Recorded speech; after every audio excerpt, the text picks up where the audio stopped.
And to me, having lots of money, but not having, I know a lot of rich people that are not happy, they're not fulfilled. To me, fulfillment comes from making a difference. The amount of money you have in your bank accounts at a certain point isn't going to matter to you anymore. You're not going to, it doesn't light you up.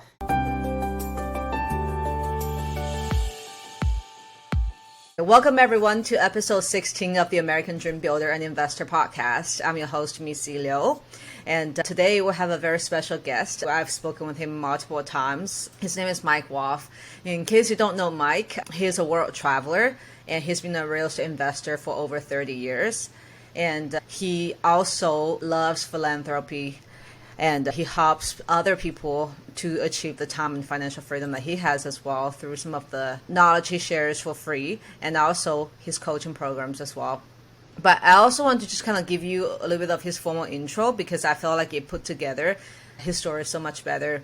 He's actually a self-made freedom lifestyle entrepreneur, expert investor. He's also a TEDx speaker, which you all kind of feel his speaking style here and very relaxed and down to earth. He's also been investing in real estate for 3 decades, like I mentioned. He's been featured in all the major TV networks as well as radios, print medias, such as The Globe and Mail, Yahoo Finance, and obviously popular guest on many podcasts. So we're very excited to have him here with us today. Mike, so you just got back from traveling, right? You said, where'd you just travel from? Well, to be honest, I'm always traveling because I've been traveling full-time for 10 years. COVID slowed me down a little bit, but I just came back actually from Africa. I was on a safari, and literally like 3-4 days ago I was on a safari, and I just got back to the U.S. and adjusting back to the time difference, but it's good to be here. Yeah, that's awesome. And you're originally from which part of Canada? I was born in Montreal, and then my family moved to Calgary, which is in the west, above Montana for our American friends, above Montana when I was 11 years old. And that's where I called home. I still call it home because my daughter and my grandkids are there, but I don't spend a lot of time in Canada, especially not in the winter. I tend to gravitate towards the equator. Yeah, Mike actually probably travels to the majority part of the year all over the world, as you can see. And it's amazing to hear how he not only has the financial resources to do it, but also the time as well. I really admire his lifestyle, and that's something that I personally would love to travel more as well, and also some of the listeners would love to see more as well. So Mike, walk us through your freedom story, where you got started, what was the pivoting moment, and then we'll talk a little bit more and go from there. All right. Well, it's really interesting because I never really, when I was younger, aspired to be a real estate investor. It wasn't on my radar. It wasn't even a thing back then. I mean, when I was a kid, or even when I first started investing in real estate, if you told people, oh, I'm a real estate investor, if they asked what you did for a living, and you said real estate investor, they go, well, what do you do for a living? That's what you do that was a side gig. That's what you did with your money after you made it somewhere else. But I remember I was in the middle of grade 12, and I had no idea what I was going to do the following year. My parents were always pushing me, you're going to be a doctor or a lawyer, doctor or lawyer. That's all I ever heard growing up, is you're going to be a doctor or a lawyer. And because I didn't really know what I wanted to do, I kind of thought, well, might as well do what my parents told me.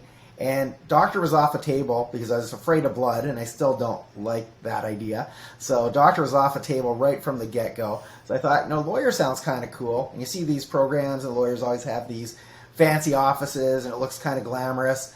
So I decided to go to university, get my first degree. And with that came a whole bunch of student loans. And I decided, before I get my second degree, I want to get these things paid off. And so I got a job. A buddy of mine, his mother was a manager at the phone company, which back in those days it was union, it was government run. In all honesty, we got overpaid for what we did. And so I went from being a starving university student and now making pretty decent money for those days. And while I was there, I actually bought my first home to live in. And shortly out, and by the way, I didn't have a down payment, so luckily I had a very creative mortgage broker, and everything was legal, by the way. There's no gray area. We did it legally, but it was creative. It wasn't your traditional save up a down payment, qualify for a mortgage, buy a home.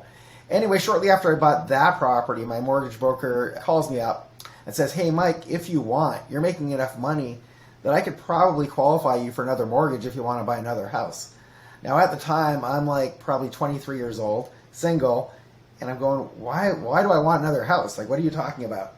And he goes, well, you buy the property, you put tenants in there, they pay off your mortgage for you, And anything you get over and above the mortgage and insurance and property taxes, that's free money for you. But more importantly, 25 years from now, the mortgage is paid off. You own a clear title, and that's your retirement. I go, that kind of makes sense. And of course, never having done investing before, I didn't know any due diligence steps. So I decided, well, I should get a pretty home, and it should be close to where I live so I can go collect the rent easily. And that's, by the way, don't do that. That's not your due diligence. Don't do that. Mm-hmm. But anyway, that's how I got started. And a couple of years after I bought those properties, the market did a lot like it did during COVID, and it just shot up. Calgary's an oil city, and when oil booms, so do real estate prices, especially back then, because we were pretty much a one-industry town. And whenever oil wasn't doing well, then the real estate would lag behind and suffer. But anyway, I happen to have amazing timing, and a few years later, all of a sudden, I'm looking at the equity I've got in these properties, and it was more money than I ever thought I'd ever see in this lifetime, especially somebody in their mid-20s. So that's how it started. Unfortunately, after I did those deals, when I did that, it was really meant to be a long-term hold. That's what my mortgage broker said. You keep it for 25 years, you pay it off. I, of course, after a couple of years, saw this equity. It's like, yeah, I want to take this money. I want to do more deals. And, of course, I didn't have any due diligence. So the next deal, I managed to lose almost all of what I made, unfortunately. And I got a really humbling lesson, because being a guy in his mid-20s all of a sudden who had a success in something, my ego got the best of me, and I thought I knew everything there was to know about real estate investing. So I quit my job at the phone company, not realizing, don't quit your job, by the way, too early, because then I found out you can't qualify for a mortgage anymore. And I also told my parents, listen, being a lawyer, that's your dream for me. That's not my dream. I'm not going back to school. I'm not going to go back to law school. My mother to this day is still really angry at me for and she'll still tell me, you should go back to school and become a lawyer. So, but I had burnt the bridges. And so after I had that big failure, after my big success, I think it's because I was really embarrassed to tell my mom that she was right, that I should go back, get another degree, so I have something to fall back on. So anyway, I burnt my bridges. And then after that, I decided to hire a mentor, which I should have done earlier. And that's probably the only reason that I'm here today talking about real estate investing. I might have been here talking as a lawyer, but I would not be here as a real estate investor. But that's how I got my start. And I love actually that you asked that, because I like sharing that story, because a lot of people who are tuned in right now, their dream is to be a real estate investor. That was never even my dream. And they're thinking, they may be on the fence thinking, I don't know if I'm cut out for this. Well, I was definitely not cut out for it, but it's something, a skill set anybody can learn. And so if you're on the fence thinking, should I do this, should I not? Do it. If it's of interest to you, we're heading into probably the best times ever to be a real estate investor. So, but that's how I got my very unusual start in real estate. Yeah, your story reminds me of the first time casino experience. It was actually last week. We were on a cruise, which you're about to go on to pretty soon. And we just put $50 in, and then one of the bet, we 20 times the money. And then by the end of the cruise, we lost it all anyways. So it was like a good experience. So the good thing is you had a plan in place. That's important. You had a plan, even though, there are some lessons you learned, but you had a plan to do it more, do it better. And I know that you've done quite a few different strategies throughout your 3 decades of investing experiences through different cycles. When you try to start out on your own again, and when you look at those different strategies, what was really like a pivoting point in your business towards your freedom goals? Because when I look at a lot of this company's growth, it's usually build, and then it start like, usually the first couple of years, it's really hard grinding, but then there's like a pivoting point. Yeah, well, for me, I mean, I've had a lot of them over the years, but some of the bigger ones, as a Canadian, at the beginning of my career, I only invested in Canada, and which was fine. I did all right there. But a buddy of mine moved from Canada. He moved from Calgary to Las Vegas, and he got a really good job. And I remember thinking at the time, oh, cool, I got a free place to stay in Vegas. And so I would go to Vegas like once a month or so to go visit him. And I have a different addiction than most people that love to go to Vegas. I'm not really a gambler. I'm not a big party animal. It's not my thing. But especially back in those days, I could not drive past an open house sign and not stop. I go in and ask the realtor, hey, what's going on in the market? Why are these people selling? Like, I was always very inquisitive about any house that went on the market. And so what I noticed every time I go to Vegas, the prices kept going up and up and up. And in the meantime, back home in Calgary, the market was really flat at that time. And I was thinking, this is almost too good to be true. And back then, a whole bunch of Californians were moving to Vegas to lower their cost of living, which is happening again. But in any case, it led me to starting to invest outside my own country. And in Vegas, like I said, things were just going up so quickly. So I started buying homes to flip there. And of course, this was before the big recession when prices plummeted. And so I was just buying one or two at a time. But it led me to suddenly having to look at new strategies, new markets. I had to, instead of just rinse and repeat doing the same thing over and over, which was working in Calgary just very slowly, I could now really scale my business. But then what happened next, once the recession kicked in, and this really helped build my portfolio, is Vegas was the hardest hit city of anywhere in the United States. From its peak to its lowest point, it dropped around 80%. So imagine a home that's 1 year worth $200,000 now being worth $40,000 or $50,000. So it plummeted big time. And at this point, I had already been through some cycles up in Canada, so I knew real estate is cyclical. It's going to go down. It's always going to come back up. It's always going to keep doing that pattern. And so a lot of Americans were really afraid to invest in their own country. A lot of people lost a lot of money because of that crash. And as a Canadian, we didn't really get hit that badly. And as I was mentioning, I was flipping homes, but I was doing it on a small scale. I was flipping one or two at a time. And I was able to pivot because it's not like I had 100 homes I had to flip. I didn't get stuck with anything. So I started, instead of flipping, I started to buy and hold. And I was picking up these properties for really cheap. There were numerous auctions, but there's one in particular that took place during the early part of the recession. And it was in a parking lot on the way to downtown Las Vegas of a newspaper company. They had these auctions in the parking lot. And when I first started going there were like 5 of us. And we'd make deals with each other. Okay, you let me have this one, I'll let you have that one. And we were basically cherry picking properties that we wanted. As time went on, those 5 people in the parking lot turned to 10, turned to 20, turned to 50, turned to too big for the parking lot. And the deal stopped happening. But I was buying these properties and holding them, knowing that, number one, the U.S. is becoming a nation of renters.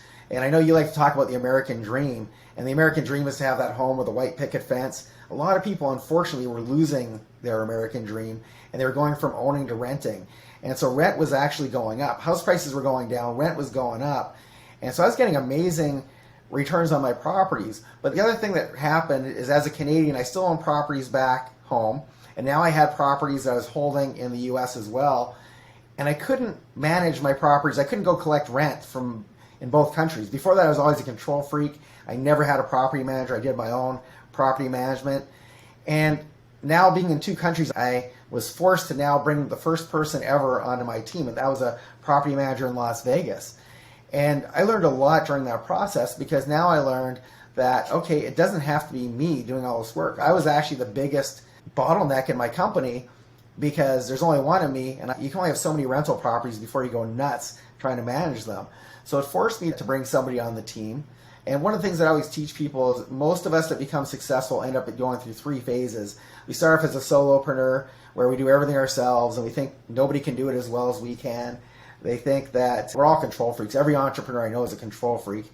This is our baby we're putting out there. Our businesses are our babies, and we don't let just anybody hold the baby. Then we go through the second phase, and I did this. I call it the micromanager phase, where my property manager, I need to know every little thing that was going on.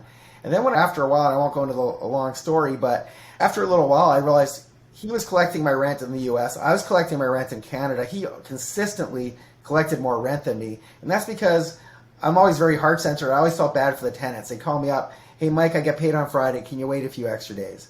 And then Friday comes, it's like, my car broke down. Can you give me another week? Pretty soon they're a month behind, 2 months behind, 6 months behind. And now you not only have to evict them, but you have had no rent for a long time. Whereas my property manager, he treated it like a business. And he knows he only gets paid if he collects money. And so we play good cop, bad cop. He'd say, well, if it was up to me, I'd let it slide. I'd give you more time. But the owner is this grumpy old man. Of course, they didn't know me. And back then I wasn't old. But in any case, they didn't know who I was, the tenants. And so he'd say, it's a grumpy old man. If I don't collect the rent, he's going to fire me and he's going to kick you out. But if you manage to pay on time, I won't even tell him we had this conversation. And sure enough, they'd always come up with the money. So that was the start of me learning to delegate. On the third phase, so you start off as the solopreneur, then you get to the micromanager, where you need to know every little detail. And then when you finally give up that control and you give up the reins, when you have the right team, you can't do that if you have the wrong people. But once you have the right people, Then you get to what I call the freedom phase, and that's where stuff happens magically. It doesn't matter if I'm on a safari. It doesn't matter if I'm on a cruise ship. It doesn't matter where I am in the world. At the end of the month, my rent shows up in my bank account, and I didn't have to do any work to get it. And that's true passive income. And that's one of the things that I think is so important. And that was where I learned that. That was the start of me going from a workaholic. At that point, I was working my butt off to becoming a playaholic. By replacing myself, I started to look at my business. Where else can I put people doing things that I'm currently doing? And realize that I don't really need to do very much in the business. I can replace myself almost everywhere as long as I've got good people and have good systems in place. So I think that was probably the single biggest one, because before I even got into the US, by most people's standards, I was financially free, but I didn't have time freedom. Like, I wasn't there nearly as much as I would have liked to have been when my daughter was growing up. And so I think it's really important to determine what real freedom looks like. And having $1 million in the bank account, or $10 million in the bank account, or even $1 billion in the bank account, but not having the time to spend with people that are important to you and doing things that make a difference, like giving back. If you're not able to do that because you have to keep doing what you do for the money to keep coming in, that's a really dangerous trap. So kind of a long answer to a short question, but that was probably the biggest, most pivotal time in my career that everything really shifted for me. Yeah, definitely. That makes sense, especially when you have another human being that you're being responsible for. The time freedom becomes much more meaningful. For a lot of our listeners, they're probably not full-time real estate investors. And similar to you, how you were working as a full-time real estate investor, essentially it's a full-time job for you, but you were building up the passive income, because flipping, right? Like, as flipping is really an active job, like the more you flip, but the actual passive income piece, when you actually rent and do other business plans, it becomes a lot more passive. I want to also clarify, because you can have a flipping business that doesn't involve you, because we actually do flip a lot of properties still. I'm not on the front lines. I don't find the properties. I don't fix the properties. I don't even sell the properties. I've got other people doing that for me. So you can take almost any business and make it passive if you want.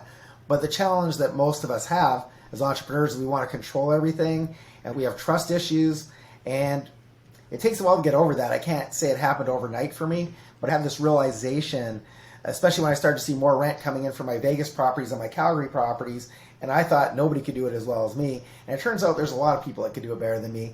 And once I had that realization, I started to give up the control. And the better I got at that, the more freedom I had. And now I've got several businesses that run without me. Matter of fact, they run better without me. If I was ever to go and, like we sell, for example, we sell turnkey rental properties in Atlanta, which means we buy them, we fix them, put tenants in place and manage them. And then we sell those to investors around the world. If I were to fly to Atlanta right now and go meet with my team and have a meeting, I'm just slowing them down. They know what they're doing better than I do. I'm not in a position to tell them how to do their job anymore. Because if you do something 8 hours a day, 40 hours a week, you're going to surpass a person that hasn't done that in many, many years. And so, so once you give up that control, your life becomes really magical at that point. It is a mindset shift. Yesterday, I was at a holiday party and talking to a VP of a large company. And he talked to me about how he basically sold his properties because he was tired of making phone calls. He was having similar issues as you were. Like the tenant would tell him, oh, the portal isn't working for paying. And then the rent check just never came in. I mean, it really wasn't a good use of his time to do that. I personally thought he would have been better with his passive income if he had built a team, whether it's through passive investing like real estate syndications or building a team of contractors and etc., if he actually has the time to build that specific more hands-on team. So I definitely echo with what you're saying.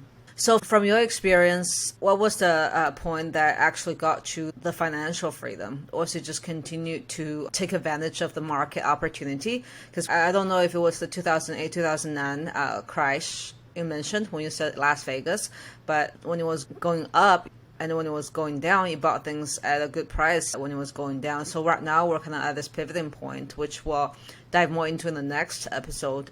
But was that the point really pushed you over to the financial freedom side? Because timing is so key. It's like betting as well.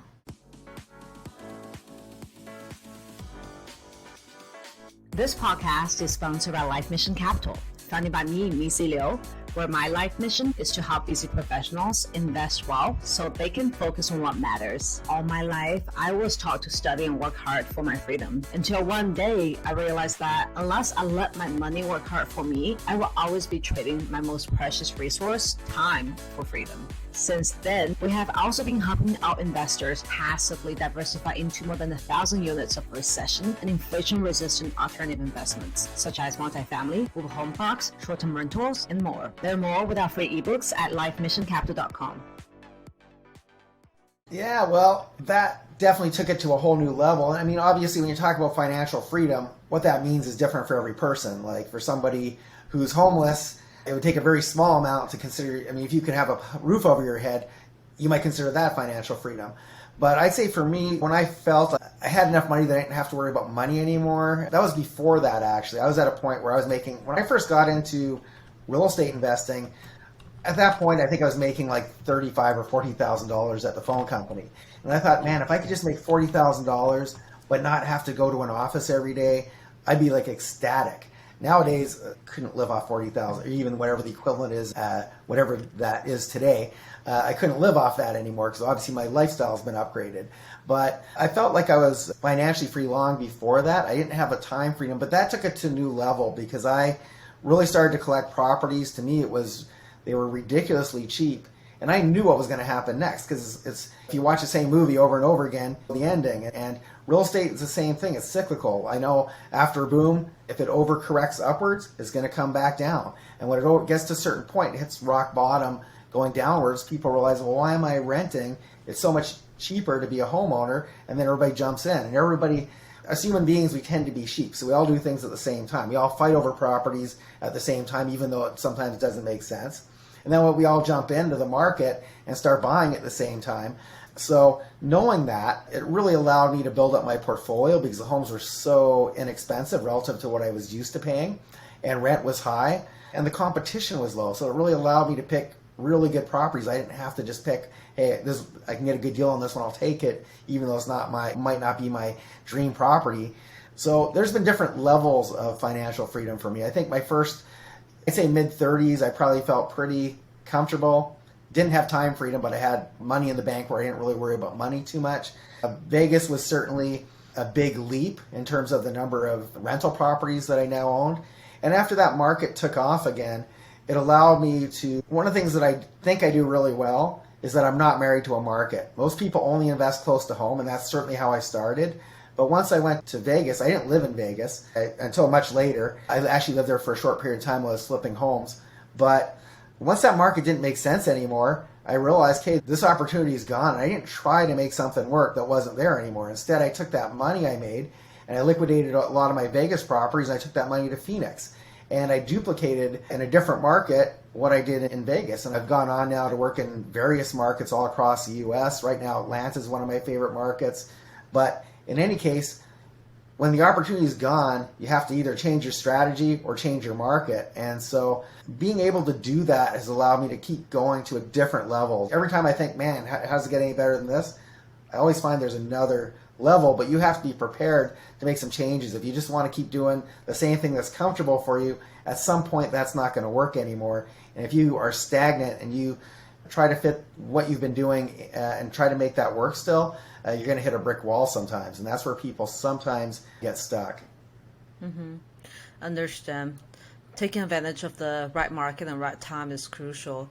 And in your real estate journey, how did your net worth or your financials look like? Not in exact numbers or anything, but let's just take like $1 as an example. With the different crises and booming and the different cycles we had, did they kind of go according to it? When the market was down, like you were actually up, and how did that work overall across the different cycles? Yeah, that's a great question. I think one of the big mistakes people make is they try to time the markets. And in all honesty, if you're, for example, buying rental property, if you're developing, yes, you definitely have to make sure your timing is good.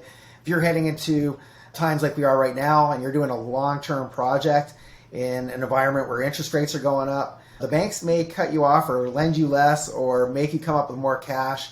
So if you're developing, yes, you've got to be very timely. If you're buying rental properties, there's a saying, don't wait to buy real estate and wait. And I think nothing could be more true. If you find a property that makes sense, Like example right now, where we know that inflation is huge, it's kicking in. We're looking at interest rates likely going up for the foreseeable future. And a lot of people, if they read the newspaper, they think it's doomsday. Oh, the sky is falling, and it's like, I better stay away from real estate.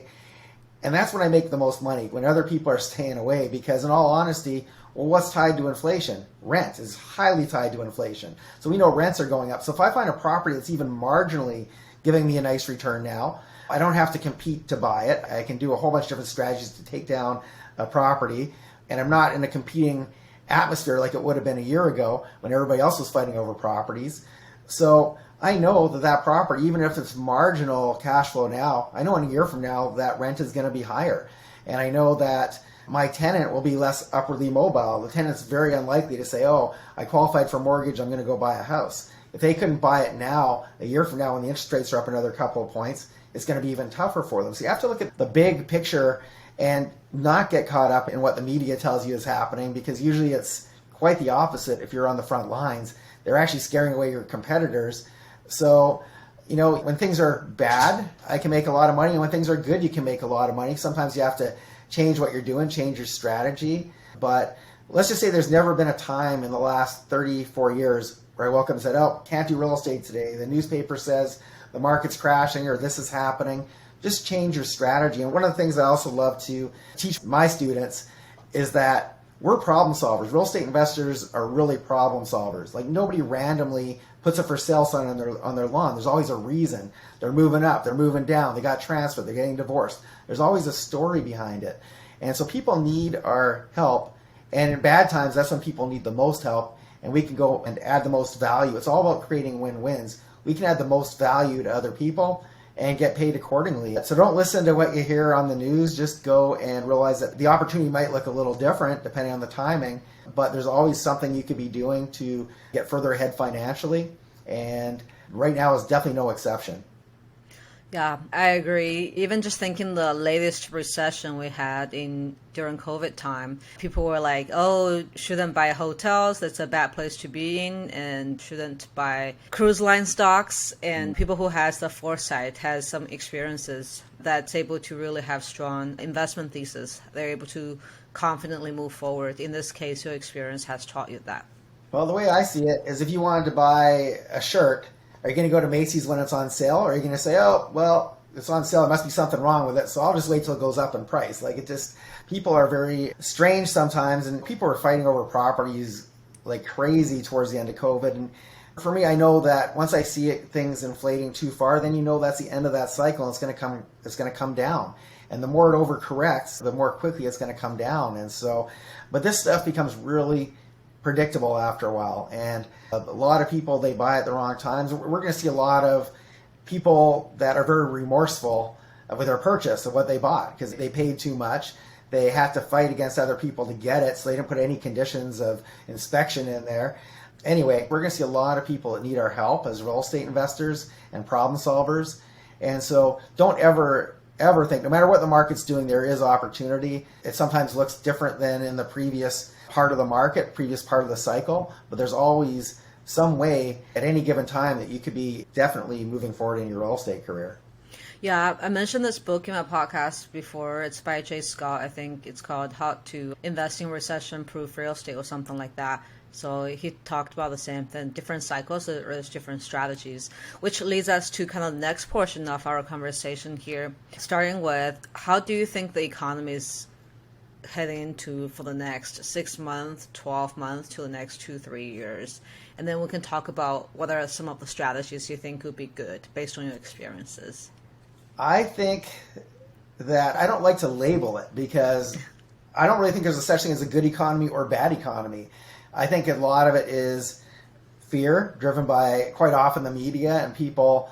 I find it really interesting. Like people come to me and they say, what if interest rates go to like 7 or 8%?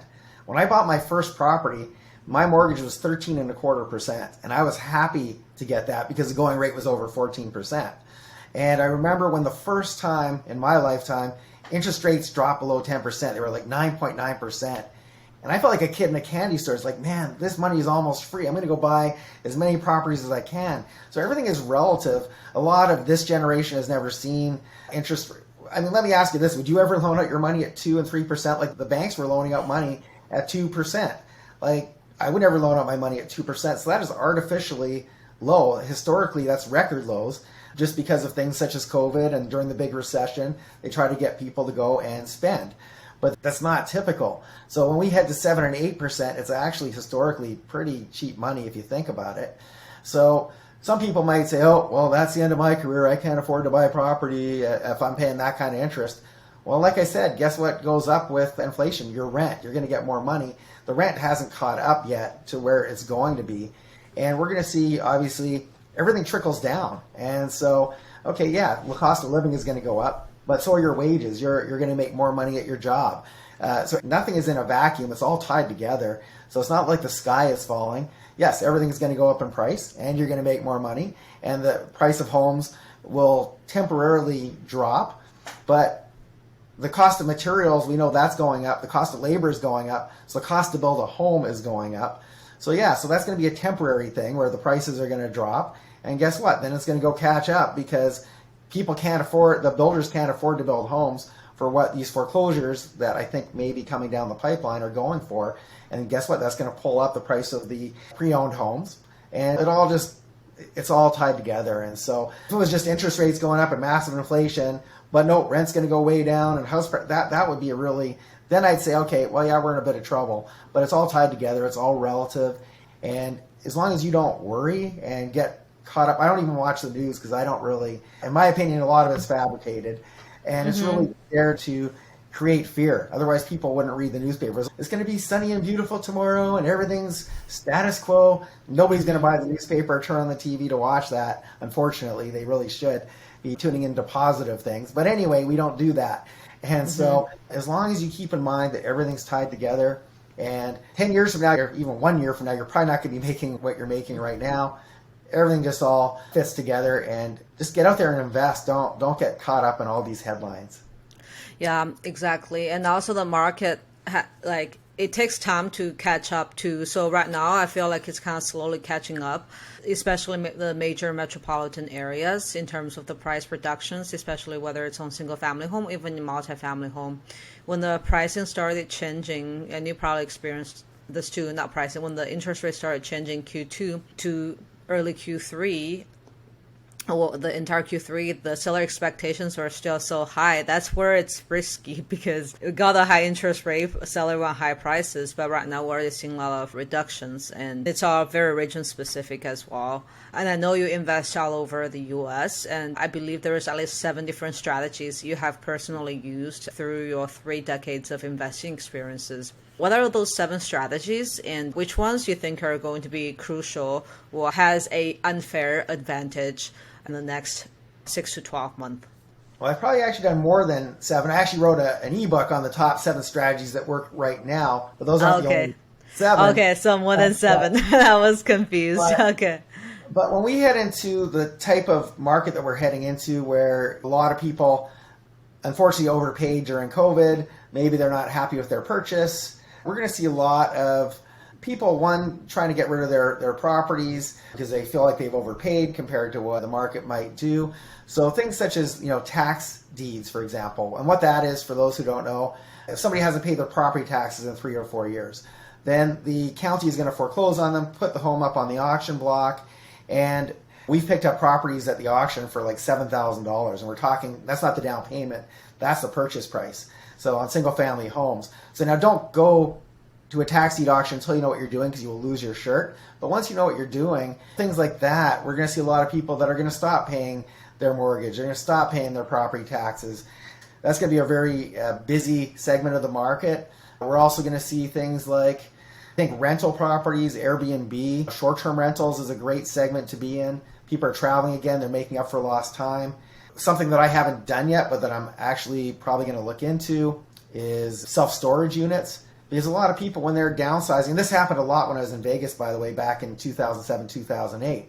A lot of people were moving from a big home into a smaller home, and they have all this stuff, and they're very reluctant to get rid of it. We're very emotionally attached to our possessions, and so they'll pay month after month after month for stuff that they may never actually use again.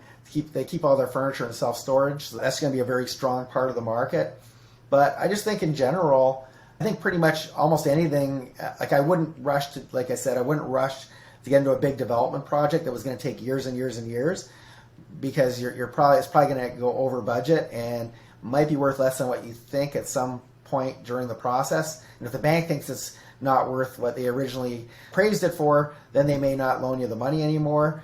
So I'd be leery of that. But almost anything, whether it's wholesaling, flipping, short-term rentals, in all honesty, I've done a whole bunch of different things, but the thing that's made me the most money is my long-term rentals. In the long term, that's made me the most money. And it's not very glamorous. You're never going to see a reality TV show, Get Rich Slow in Real Estate. It makes it's a very boring way to make money, but I've made a lot of money and with very little stress, because if you're not tied to, it doesn't matter if it goes up or down. You're buying something based on the revenue that it's giving you every month from the rent. So if I bought a property today for $100,000 and next year it was worth $50,000, I don't care. I'm not going to sell it as long as it's giving me my monthly payments. And we know a lot of renters are going to be stuck renting for longer because they're not going to qualify for mortgages. So I'd say almost every strategy, especially anything around foreclosures, pre-foreclosures, is going to work really well. But buying and holding, and once again, as somebody who travels full-time, I can tell you that everywhere I'm going is getting busier and busier and busier. For a while I was traveling, closer to the beginning of COVID, I'd be going to resorts where, normally at the pool there'd be 200 people and there'd be 5 of us. So things are changing. People are doing, what do they call it, revenge travel. They're making up for lost time.